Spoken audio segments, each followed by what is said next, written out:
Once in a small village, there lived a young boy named Jack. Jack was always worried. He wanted more toys, better clothes, and a bigger house. He thought, if I have all these things, I will be happy. One day, Jack met an old man named Mr. Ray. Mr. Ray was very poor. He had a tiny house and no fancy clothes, but he always smiled.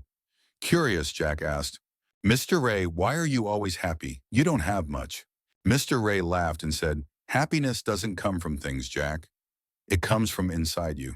Jack was confused. What do you mean? He asked. Mr. Ray smiled and explained, every morning I say, today is a good day. I think about the things I have, not the things I don't. I have fresh air, a kind heart, and good friends. That's enough to make me happy. Jack decided to try this. The next morning he woke up and said, today is a good day. He looked at the sun shining and the birds singing. He felt happy. From that day, Jack started noticing the little things. His mother's smile, the fun he had playing with friends, and the taste of his favorite food. Slowly, he became a happy boy. Jack learned that happiness isn't about what you have. It's about how you see the world.